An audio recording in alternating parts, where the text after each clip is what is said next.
everyone, and welcome to episode 35 of the PhD Life Coach. Today, I am going to be talking about how I did my PhD in just over 2 years. And to be honest with you, I've procrastinated making this episode. I had intended to do it sooner than this, but there's loads I hate about the entire premise of trying to do your PhD fast. And so I've really put off doing this. But I also think there is loads of merit in thinking about why you even clicked on this podcast. Thinking about why you want to know how to do your PhD that quickly. And it's something I've noticed a lot. I get people messaging me, not my usual coaching clients and not the people in my membership, but like randoms off of Twitter messaging me to say, how can you help me write as quickly as possible? And there's this real sense of urgency and this real sense of, we've got to do it now. How can I do this as quickly as possible? That really makes me a little bit uncomfortable. And I'm somebody who's usually quite whizzing around and wanting to get things done. So why I decided I would go ahead with this podcast now is because I really want to think about why this is even a desirable thing. Now, I haven't clickbaited you into listening to this. Don't worry. We are also going to talk about the things that made it possible for me to get things done relatively quickly and what you can learn from that. But there is also going to be a massive chunk of why do you want this? And a massive chunk of the kind of circumstances and privileges that conspired to make this possible for me that mean that I don't feel that it's solely my kind of achievement to brag about, as it were. So as always, we're going to start with compassion. It is totally understandable that you clicked on this podcast. For some of you, you'll want to get your PhD done quickly because you are not funded and it's difficult money-wise when you're not funded, where the longer this takes, the more debt you get into, for example. Other people will just feel like their PhD's been going on forever and you just want it to be done now. I get it. It's totally understandable. And I'm not going to tell you that you should feel bad for wanting to get this done as quickly as possible. It's totally understandable. What I am going to ask you, though, is a series of questions that you might want to reflect on. So the first one is, how do you think you're going to feel when your PhD is handed in? One of the reasons people want things to happen faster than they're happening at the moment is because they think they're going to feel a particular way at the end. They're going to feel proud. They're going to feel confident. They're going to feel validated. They're going to feel like people respect them. They're going to get treated differently. They're going to get treated as an academic rather than as a student. And the problem is, as much as we tell ourselves that those things will happen when we get to the end of our PhD, they don't happen automatically. People don't just start treating you differently. You don't suddenly feel differently about yourself. I coach people who are early career academics, mid-career, and senior staff. And all of them have concerns about how they're treated. They have concerns about how they feel about themselves. At the moment, it feels like the sticky badge you need is a PhD. Nice floppy hat if you have that in your country, like we do in the UK. But that floppy hat doesn't automatically bestow confidence and validation on you. I also want you to think about, what thoughts are you having at the moment that are making the process uncomfortable? So another reason people want the process of doing a PhD to be over faster is because they're finding the process hard. They're finding it uncomfortable. And I'd really like you to ask yourself why. Why are you finding it so hard? And why is finding it hard a problem? Maybe it's meant to be hard.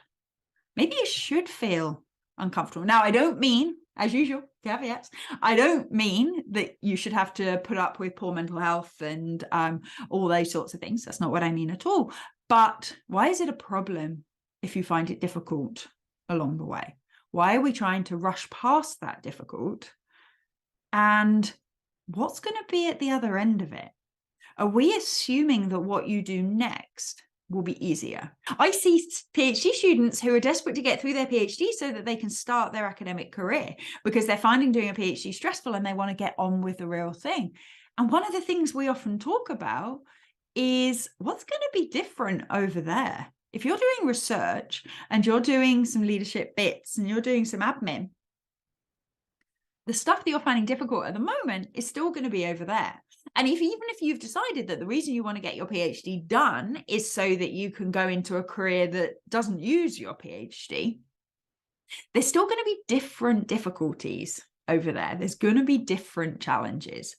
And this belief that everything will be fine once the PhD is done can sometimes just make it feel really grass is greener. It can make it really mean that we don't appreciate where we are at the moment, and we instead sort of fantasize about what it's going to be like when it's all done. I also want you to think back and remind yourself what you wanted this experience to be when you took it on. Because I coach a lot of PhD students who are finding it really uncomfortable, finding it really difficult, but who dreamt for years of doing a PhD. This was their dream. This was all the things that they wanted to do. And it ended up being hard. A little bit like at the moment, you are dreaming of what it's going to be like to have finished your PhD. And when you get there, you're going to find out there's going to be some hard stuff too. So really thinking about, what did I want this experience to be and why am I looking to shorten it? Why am I looking to make this a 2-year experience instead of a 3, 4, 5, 6-year experience, depending on where you're studying in the world? And I want you to think about, how could it be different if instead of looking for ways to shorten this experience, to get it done quickly, I look for ways to make it less uncomfortable, to make it less frustrating, to make myself feel validated now, to make myself feel respected and confident now. How would it change your experience? And would it allow you to experience the PhD in its full length without wishing it past? I also want you to think what you believe about people that finish quickly. So in my coaching membership that I have at the University of Birmingham at the moment, where students get access to 2 sessions a week of coaching, I have students who are writing up, they're into their 4th, 5th year, some of them have been disrupted by COVID, for example, and many of them have a narrative where that makes them a less good PhD student. The fact it's taken them longer makes them a less good PhD student. And I want you to really question that in your mind. What do you believe about yourself if you were someone who finished quickly? What do you believe about me because I finished quickly? I think I'm the fastest person I know to finish a PhD. I think. What do you make that mean about me? Because in a minute, I'm going to tell you all the things I make it mean. And I am absolutely sure it's not the same things that you're thinking right now. If you think that finishing your PhD quicker makes you a better PhD student, makes you a better academic, means you'll progress faster, really query whether those things are true. Because from my perspective over here, those things aren't necessarily objective truths. So let me give you a little backstory. I did my undergraduate degree at the University of Birmingham, and in my 3rd year, I had to do a research project, and I was allocated to a wonderful member of staff who absolutely ignited my interest in research. I had no intention of being an academic. I was going to be a primary school teacher. And those of you who know me can probably imagine me being a very bossy primary school teacher. But no, I got the bug for research and I loved it. And I was in a very privileged position that partway through my 3rd year, my PhD supervisor offered me a funded PhD position, said, if you want to stay, there's a post here for you. And so I decided to stay. I graduated in July 1999, last century. I know, I'm old. I graduated from my undergraduate degree in July 1999. I started my PhD at the beginning of October 1999, and I handed in December 2001. So I handed in 2 years and 3 months after I started my PhD, and we had to seek special permission for that to happen because 3 years is meant to be the minimum registration. I'm going to tell you a whole bunch of reasons why that wasn't about me. And I'm going to tell you a whole bunch of reasons why that didn't necessarily lead to everything being like amazing high-flying career and perfectness afterwards. But before I do that, I just want to say I am proud. I'm proud that I did my PhD. I'm proud that I achieved what I did within my PhD. I'm proud that I showed that I could finish something, because that was something that I would question about myself. So none of this is about being modest. It's certainly not about being falsely modest. And none of it takes away from the fact that I am proud of my PhD. I'm not proud of the time I did it in, because so much of that was outside of my control. So I accept 100% that not everyone would have been able to do what I did. And do I take pride in that?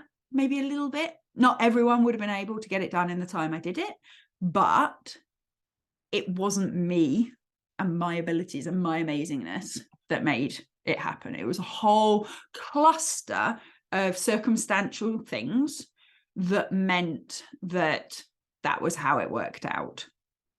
And could other people have done what I did in my situation? Yes, absolutely. I would say that the vast majority of PhD students, if they had been in my exact combination of situations, would probably have been able to do it too. Okay, so none of this is to do myself down. None of this is false modesty. This is just genuinely, I want you to understand the massive combination of things that had to happen in order for this to be possible. So in conclusion on that, my abilities, my skills were necessary, yes, but they were not sufficient. They didn't do it on their own by any stretch at all. One thing, I was already there. I'd done my undergrad degree there. I was settled in housing. So there was no changing country. There was no changing university. There was no getting to know anyone. I was working with the exact same person again. So I literally turned up at the same place and carried on. Don't underestimate how much time that saves you. Are there downsides to that? Yes, absolutely. And I'll talk about some of them later. But it absolutely meant that I started running. Okay, it wasn't directly related to what I did in my third year project, but everything was so familiar that I knew how it worked and enabled me to start quickly. Another thing you might have noticed, there was no master's in there. I did a BSc and then I went straight into my PhD. And again, unusual combination of events. My supervisor didn't think there was any benefit to me doing a master's. The PhD I was doing was a very interdisciplinary PhD. And so there wasn't like one master's that would have absolutely made sense. I worked at the intersection between psychology, neuroendocrinology, and immunology. So I looked at how stress affects health. And, you know, I could have gone and done a master's in psychology, or I could have gone and done a master's in immunology, but we didn't really see what benefit it would bring for the project. And my supervisor was happy with that. A lot of supervisors wouldn't have been. I was at that stage in my life where I just had this cool opportunity. I was like, yeah, let's go, let's do it. I don't think I thought it through much beyond that, to be honest. But that's quite an unusual position to be in. I also, by chance as much as anything, ended up with a pretty amazing combination of supervisors. So the supervisor who'd looked after me in my third year project, he was head of our department, which meant that he was in a position to just give me a PhD studentship. He had that power over finances and decisions and those sorts of things. And that also meant he had access to money and resource. So there wasn't any waiting around for grant money to do particular things. That made things pretty straightforward.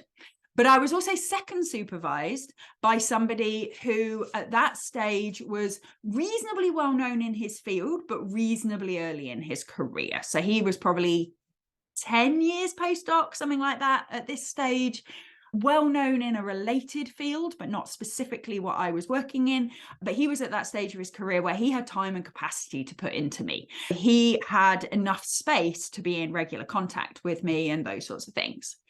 I also had the bonus, they were best buddies. So my head of school and my second supervisor, the other member of staff, best buddies, spent so much time together. And so I was immediately in this really friendly support network where they saw each other all the time and talked about this stuff all the time.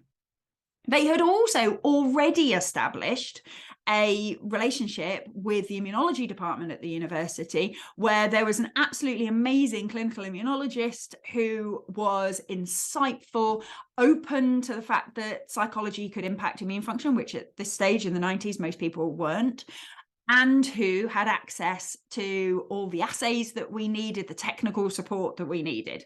So I was in this hugely privileged position of having like this perfect combination of seniority and access and resource and friendliness and social network and all of this that made it incredibly easier than a whole bunch of the situations that I could have ended up in. As an example, we had lunch, so not the immunologist, the other two, and me and some of the other PhD students had lunch together every day. 5 days a week, we toddled off to the staff canteen and had lunch together. 12 o'clock, off for lunch. That was just our routine. That is not typical. That is not something that you can expect to happen. Academia was a different time then. We're talking 24 years ago, which is slightly scary. It was a different time. So when people are like, oh my goodness, you finished your PhD so quickly, I'm like, yes, I finished it in a different world. And yes, it was unusual then, but the things that made it possible then absolutely don't happen now. Would members of staff in similar career stages to them now go for lunch together every day with their students? No. Absolutely not. But what it meant was I had constant feedback. I had constant praise and motivation and accountability because we were chattering about ideas, not in formal meetings where we wrote stuff down, but just while we ate our pudding, because apparently we had pudding every day as well. So it was highly, highly productive environment. It was also at that stage, this wonderful combination of a relatively small school. There was maybe 10 of us in my PhD year, something like that, maybe 30 PhD students in total. But we were a world-renowned school. So everybody knew our school. We were really well connected, but we were pretty small and therefore got lots of attention as well. Again, unusual, completely different if you're like one little fish in the middle of a massive med school or something. Totally different environment. My topic also was a whole bunch of things that kind of conspired to make it perfect at the time. It was a relatively new way of studying something that had been studied a while. It wasn't a brand new, I wasn't like bashing through walls that had put up that this was a new idea that nobody believed in. Lots of people had been looking at stress and immune function before me. Nobody had been looking at stress and vaccination response, or a few people had done 1 or 2 studies. And so it meant that I was in a position where people were really ready for this. There'd been 1 or 2 proofs of concept. There was a whole bunch of questions still to answer, which meant that I wasn't having to convince people of it, but equally I wasn't having to compete massively with loads and loads and loads of other people doing this. I basically knew all the people who were doing this sort of research in the world, pretty much. And so when I was ready to publish studies, there were journals ready to take it because they wanted more of this stuff. Publication, it wasn't that it was easy, but it was inordinately easier than trying to publish things that are more saturated, things that are more early stage and more controversial and all those sorts of things. I was also in this wonderful balance where my supervisors were highly experienced in writing. They were highly experienced in the general field of how emotions affect health. They were highly experienced in statistics and all of these sorts of things. They weren't highly specialist in the specific bit that I did. So they'd done some bits of stress and immune function. They certainly hadn't done stress and vaccination responses before me. And what that meant was I had this amazing support network that would mean that any time I had a problem, they could move me along. But they weren't micromanaging every reference I included because I knew the literature better than they did. I didn't have this sense that, oh, they could write this better than me, or this isn't good enough, they're going to think I'm rubbish, because I knew the area as well as anybody. And so that gives a sense of confidence. So having this sort of combination where your supervisors are enormously useful, but you're not in competition with them in knowledge-wise, again, massively productive and super helpful. It also meant I had quite a lot of freedom. So they weren't hugely invested in which direction this had to go in. They were invested in me and my success, but they weren't invested in we have to study it like this and we have to do this next. So there was a whole bunch of freedom to pursue things I'm interested in, which for me is super important, but to also pursue things that came up. And that was one of the things that really helped this project move fast, was the ability to be serendipitous. So we were reminded that all medical students have hepatitis B vaccinations and have their antibody responses to that, so how well they've worked, measured as part of their program. So we were able to piggyback in that and just do a whole bunch of questionnaires. Somebody else was doing all the testing already. They were already giving them the vaccine. They were already testing it afterwards. And so we were able to do a really fast study by being able to piggyback on something that was already happening. And that was because we were open to those opportunities. We were at that kind of early stage where we could just jump into things and see what happened. And on that, the other thing that I was super lucky about was that these designs weren't necessarily that complex. We were giving people vaccines, measuring their responses to them. We could get data collection done just over the period of a month or two. Yes, we had follow-up bloods like 6 months later, but it wasn't huge intervention studies. It wasn't accessing really hard to find archives. Yes, we had to go through ethics, but we were doing stuff that was all like pretty mainstream. We weren't sort of harming participants or doing anything complicated. And so it sort of just conspired to be pretty straightforward.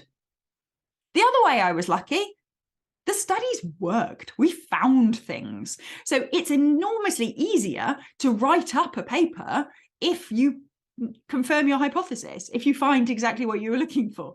And I'd love to say that we found those things because we made amazing hypothesis based on the literature, and I'm sure that was part of it, but sometimes data just doesn't work out for you. And I had that with PhD students later down the line. It becomes harder to publish when you don't find what you thought you would find. In my case, they all just kind of muddled out and it worked out fine, which made it really easy to write up and made it really easy to get accepted in places. I also use mostly standard assays. So those of you who aren't on the biochemical end of things, assays is how you measure stuff in a body fluid or anything else for that matter. And I was measuring antibody responses to vaccination. These were all established tests. I didn't have to do methodological development. I didn't have to make this work in my lab. Again, I've done all that stuff with other PhD students since then, and it's much harder when you have to go through all that kind of uncertain phase as part of your data collection. We could send them to the lab and they got measured. It was super straightforward. So again, a whole bunch of reasons that meant this went faster that weren't anything to do with me being this like brilliant thing. I also wrote with my co-supervisors. So what that means is we literally sat around a computer together writing. I was always the one on the keyboard, partly because it was my PhD and partly because their typing was painfully slow, couldn't deal. I was the one typing and I was the one leading where we were going and stuff, but I was like checking it with them. We were brainstorming what would be where. I would do the polishing, we do the editing, all that stuff separately, but that kind of initial thing of getting down a rough draft, we did it together. Okay, so I still take ownership over my writing, absolutely. But how much easier and how much faster is it that if you're going, does this sound right? To be able to turn to your supervisor and go, does this sound right? You're happy, I'm happy. Okay, let's go. And keep going. Okay, sounds inefficient. Sounds like there was, lots of people sitting around where maybe one person could do it. But oh my goodness, so efficient. There was no waiting for emails back, no waiting for comments. We would just talk about it. I also was studying in a department where they were quite early adopters of thesis as papers. So I didn't write a thesis that was introduction, method, series of results, discussion. I wrote a thesis that was a general introduction, relatively short. I had 4 separate papers within it, each of which were intro, method, results, discussion, and then a general discussion on the end. So what I wrote for my thesis was also what we put out for publication. In fact, we did that as we went along. So the other thing that sped this along was that by the time I was writing my last papers, I was already going through the review process of my first two. And so when I went into my Viva, I had like 3 publications. And so whilst I was nervous about my Viva, we knew it would pass because it was publishable. There was sufficient work there and it was publishable. And that was possible because of the way I was able to structure my thesis. It also meant that because I was publishing in journals with a relatively short word count, my whole thesis is really not that big. It was highly productive, but it wasn't that long because each of my papers are only like 3,000 words and I had 4 of them. Bits, beginning and end, that was about it. That helps enormously. So remember, one PhD isn't a set length. It's not a set thing. When somebody says they finished their PhD quickly, that doesn't mean they wrote 80,000 words. I did not write 80,000 words. I didn't write 40. Then from a personal perspective, I was funded. I wasn't funded well, but I was funded, and I was funded enough that I could afford to live. I had a cheap housing because my mate's dad owned the house. So it was cheap. I didn't have to have another job, therefore, so I could work really properly full-time on my PhD. I had a social network because several of my friends had stayed on. I was culturally similar to a lot of people in my department, which made it just super easy to fit in. It's not saying it's a problem if people are culturally different, obviously, but it can make it more challenging sometimes. So I had this enormous privilege of just being like, yeah, you fit right in, that's fine. I was writing in my first language. So I often find people who compare to me and like, oh, you did it so quickly, I'm taking ages, are writing in a second language. I'm like, I can barely order lunch in a second language. Okay. I was writing in my first language. That helps enormously. I did have one thing that could be considered a disadvantage, I guess, a lack of privilege, which is I had what I now believe to be undiagnosed ADHD. But actually, in that environment, it really wasn't that much of a disadvantage. If I was doing a PhD where I was having to put my bum on a chair and do it on my own all day, every day, I would have, I don't want to say I don't think I'd have got through. I like to believe I would have figured it out, but I genuinely don't know how that would have worked. It would have been really, really painful. But actually, if you take somebody with undiagnosed ADHD, give them an inordinate amount of support, an inordinate amount of attention and positive feedback, we get on really fast. And so I had this situation where I was able to write really quickly because I was getting near constant feedback from my supervisors. And then it's really easy in that situation to just crack on and do it. So we kind of benefited from the hyperfocus that can come with ADHD, whilst also massively compensating for all the things that were challenging. I didn't know that was what we were doing. Nobody talked about me having ADHD at the time, but those events kind of conspired to mean that I ended up in an environment that really, really worked for me and my needs. Mm-hmm. I also, now I'm going to say I'm not a perfectionist, and some people who know me listening to this will laugh at that. I am a perfectionist in the sense of I expect to be good at things. I'm a perfectionist in the sense that I expect to be able to do everything and that be okay. So quantity wise, I'm a perfectionist. However, I've never been a detail-oriented perfectionist. I've never been someone who you can't take the essay off because they're tinkering with it and trying to make it perfectly perfect. I'm somebody that if it's 97% done, it's done. Happy days, let's hand it in. And that really helped. So I never had that, oh my goodness, is it good enough? Maybe I could just tweak this bit. Maybe I could tweak this bit. It'd be like, I've gone through it. They've gone through it. I've changed it. Happy days. Let's submit. Okay. And that massively helped as well. So I wasn't having to kind of overcome those kind of perfectionist tendencies. The other thing was there was a massive incentive. So how this all came about was I was due to spend the same amount of time as everybody else, 3 years, and then maybe a bit of write-up. But the person who was a postdoc in my lab at the time, so that was another source of support that I had, she got another job. And so she was due to be leaving. So in the June of my second year, I was just coming up to the end of 2 years. We were at a conference and she had handed in her resignation. And my supervisor said, if you can be written up by Christmas, you can have the job in January. And so I was also in a position where there was a massive incentive for me to get it done, but there was also a massive incentive for my supervisors to get it done as well, because they wanted me to have the job. They didn't want to have to recruit somebody else. And so there's an incentive for them to get me through. And I didn't have to do job hunting. So loads of you are trying to write up your PhDs whilst also job hunting. I didn't have to do that. I just had to write my thesis. Now, I don't want to say just, because obviously it was work. But when you're not working for money, I didn't have children, I didn't have any responsibilities, and I didn't have to look for a job, and I had tons of support, it was all right. It was fine. You know, there was a few late nights, but it was fine. And so, again, as I said, I don't want any of this to be like, oh, anyone could have done it. I don't mean that. But what I mean is, any of you in my situation probably would have done the same thing. Yeah. Anyone who is already a pretty good PhD student in my situation could have finished as quickly as I did. This is nothing specific to me at all. Now, before I go on to the bit where I do actually say what you can learn from this, I also want to point out some downsides, because people think this is all shiny magic. This is like, oh my God, they're so amazing. You're in job already. Da, da, da. I started my postdoc position just after my 24th birthday. I was young, but there was a whole bunch of downsides to this. And the first one was related to that being young. I was in a department now where all of a sudden I was staff. And in my postdoc position, it was a teaching postdoc position. So I was supervising students, and I was starting to supervise PhD students as well. And so I ended up in this weird position where my kind of demographic cohort was the PhD students, but my professional cohort was the members of staff. And that was really hard. And I don't think I necessarily navigated it well. I was friends, like my social group were PhD students for way longer than probably would have been professionally advisable, who knows? And it made for some really blurry boundaries. It made for some really complicated situations. And, I muddled through it, but I'm not sure it went well. And there was definitely downsides to being so young in an academic role like that.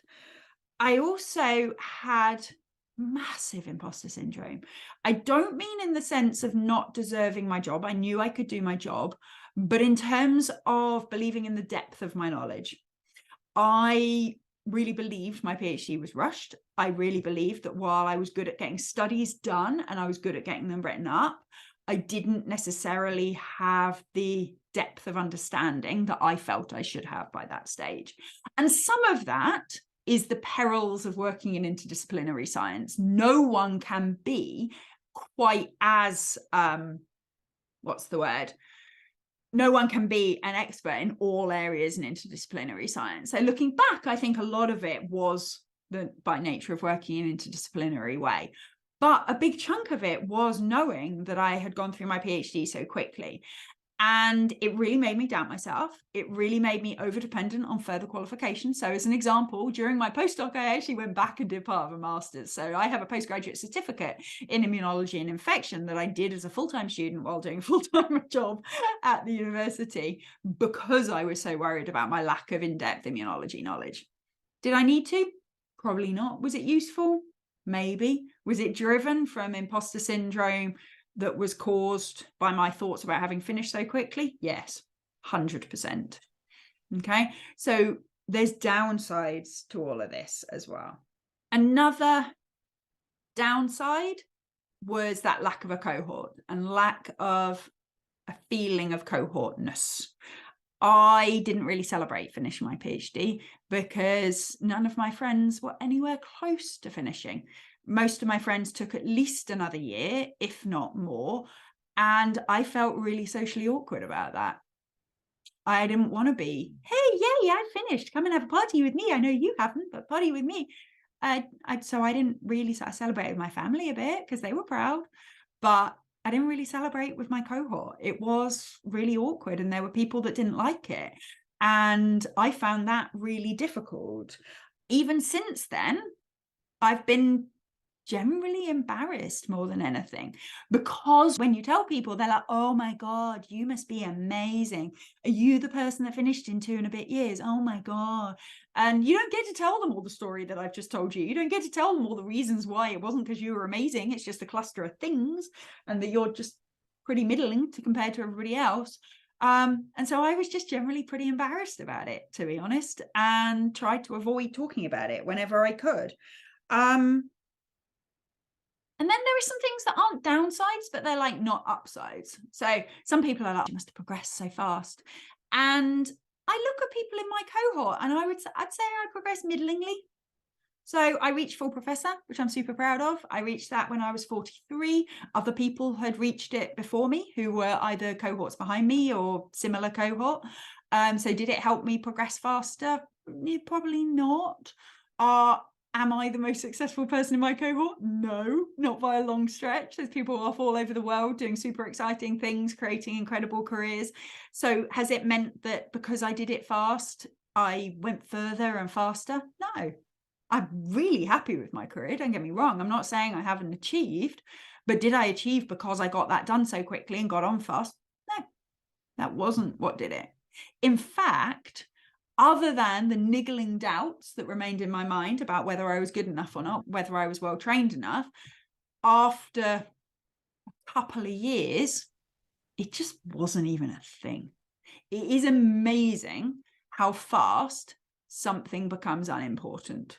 I have the same conversation with undergraduates when they're freaking out about whether they're going to get a first class degree or a 2-1 or whatever. No one knows. What degrees did your supervisors get? No idea. I have this conversation with some of my PhD students on the membership. I say, how long did your supervisor take to write up? No idea. How many changes did your supervisor get? No idea.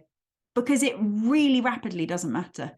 Once you get to the stage where you've got to your PhD, how long it took, how many changes you had, none of these things matter. They're just not markers that are important.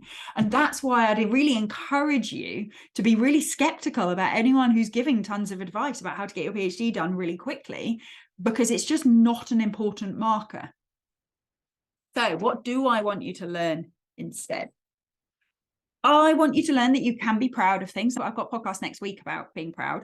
You can be proud of something without taking credit for every element of it. So I am proud of my PhD. I'm proud of what I did, but there's huge amounts that were out of my control. I'm going to encourage you to be careful what you wish for. Getting these things done faster isn't necessarily the dream you think it can be. And sometimes it can create different challenges that you can't even anticipate at the moment. And I'd really encourage you to think, what do you actually want? You think at the moment you want to finish your PhD faster. What do you actually want? Do you want a feeling of security? Do you want that feeling of validation? Do you want to feel like you're enjoying what you're doing? How about instead of figuring out how to finish your PhD faster, you figure out how to do that now? How can you make yourself feel validated now? How can you make yourself feel secure now? How can you make yourself enjoy what you're doing now? Because not only will that make things feel better, it also makes it more easy for you to get on and do your PhD as well. So ironically, it might make you more efficient in the long run too. But really ask yourself, what are the feelings that I want and how can I generate them now, rather than trying to generate them by whizzing through this as fast as I possibly can. Next one, everyone's journey is different. Some people do it fast, some people take ages. It tells you nothing about where you're going to end up. Everyone's journey is different. Focus on your own, not where everybody else is. I know I caused inadvertently a whole bunch of pain for people in my year who looked at me and were like, oh my God, if she's finished, should I be? I never intended to create those sorts of things. I hate the fact that I did. They have to take responsibility for their thoughts. I know that now, but I beat myself up about that for a really long time. So if nothing else, remember, everybody's journey is different. Next one, support is everything. This was possible because of the support I had, the scaffolding I had, and the amount of fun we made it. I genuinely loved every day of my PhD because we had a laugh, we had a good time, and we worked together. If you don't have that automatically with your team like I did, I want you to think about how you can generate it with the team you have in tiny steps. Listen to some of my previous podcasts about building community and things like that, if it would help. Or how can you generate this in your life aside from your normal supervisory team? So if your normal supervisory team aren't providing this sort of scaffolding and support and cheerleading that I just fell on my feet and got, how can you generate that for yourself so that you can support yourself, so that you can scaffold yourself, and you can make sure that you enjoy this journey no matter how long it takes? Thank you so much for listening. This was a really personal one for me this time, so I hope you forgive me waffling on, and I hope you found something useful in there. Thanks for listening, and I will see you next week.